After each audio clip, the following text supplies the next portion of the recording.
Joining us live now is John Kehoe from the Australian Financial Review. John, thank you for your time. Morning. Now, we've been covering this flight coming back with coronavirus, people being sequestered, I think you could say, for another 2 weeks with the experience on the cruise ship there. But we're starting to get a picture of just how much it's impacting the economy. Yeah, it is interesting. We've seen Sydney airports do a profit downgrade today because obviously there's less foot traffic going through the airports in Australia. And ANZ yesterday came out with some interesting credit card and merchant data as well, showing that the amount of spending at Sydney, Melbourne, Brisbane and Perth airports over the last couple of weeks has been down about 27%. But it's, Crown, the casinos also had lower patronage. I was actually staying at Star City over the last couple of days, which is right just near our office in Sydney, and got upgraded to a better room because I don't think there's many people actually coming to stay at the hotels, and we're seeing events cancelled. I was meant to be going to an event on Wednesday in Sydney. A lot of people were meant to be flying in from around the world for a finance event, and they ended up cancelling it just because due to the risk of coronavirus. So it is having a real impact on the ground. Absolutely, and it's already starting to impact resources as well. We've seen with the results from BHP earlier this week. How long do you think this effect will take before we start to really feel it? Because it's not coming up in this quarter's results necessarily. Yeah. Look, I mean, how long's a piece of string in the sense that how long is this coronavirus going to go on for, and how is it going to get worse? I think it's a real guessing game at the moment. I mean, it's going to be pretty bad for growth in this quarter. I think most people are hoping it can be stemmed in the next couple of months and we can have a quick rebound, a bit like SARS. But I think the writing at the moment is suggesting it's going to be worse than SARS. So, look, it's a big question. It's a big question mark for the economy, particularly if the foreign students and the tourists don't come here. And as you point out, commodity prices as well, they're taking a bit of a hit from this too. So it is having a real impact. Whether it's going to totally derail the economy, if we can get a quick bounce back, the IMF said overnight, if this thing gets stemmed in the next couple of months, then growth in China should bounce back. China might do a stimulus, it should be okay. But geez, if it pushes on into the second half of the year, that's really worrying. And one of the really interesting ideas that's been floated today from Labor is putting more wellness measures in the budget.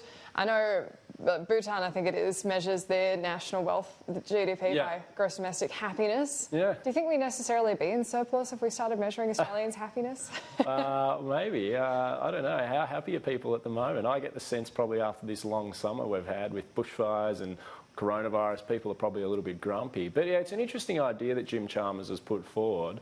I think he's right in the sense that GDP is a pretty crude way to measure the economy. It's a good measure to see how much we're producing. It's a good indicator, but it's not the complete picture, is it, of the distribution of wealth and income across the economy and other sort of things. And also, GDP doesn't take into account population growth. So GDP should always be expanding because our population is getting bigger because Australia has such a high immigration intake. So, look, I think if he's looking to use these other measures to complement GDP, that could probably be a good development. But we certainly wouldn't want to ditch GDP, and I don't think he's suggesting that either. No, not at all. But you make an excellent point.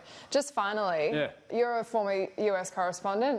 What do you make of Michael Bloomberg entering the race? He's really coming swinging. Yeah, I'm really excited. I'm fascinated to see how he does in the debate today because, I mean, I think a lot of voters are going to be sitting back and sort of getting a bit of a gauge of what Mike Bloomberg's like. I mean, it's been a really interesting development that he's able to push himself out there with all this spending, get his national poll numbers up. But I really think until we see him in the debate, and more importantly, Super Tuesday across all those voting states on March the 3rd, we're not going to know whether this is just hype and BS or actually is he the real deal, and could he be the person that the moderates, the Democrats mobilise behind, but to take on Trump. Personally, and I'll declare my hand here, I would absolutely love to see a Bloomberg v Trump election. I just think that's because you wouldn't have to live under his rule.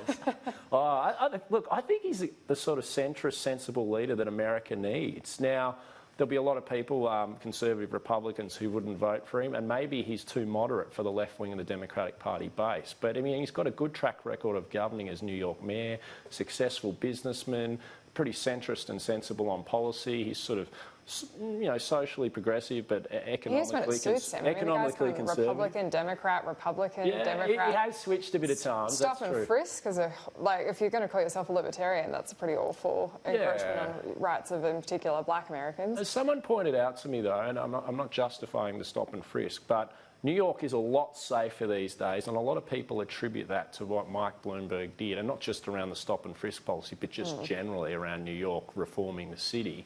And as someone pointed out to me who lives in America, even a lot of African Americans might feel that way as well. So I noticed Joe Biden's putting out some pretty good ads on Twitter at the moment, showing, all this stuff that Bloomberg did on a negative scale to try and sort of win back those Democratic voters for Biden. But Biden looks a bit shot at the moment, doesn't he? Yeah, we'll see if he's still around next week. Yeah. Yeah, the debate's going to be really interesting. Sorry to go off tangent, but John Kehoe, as always, thank you for your time. Always.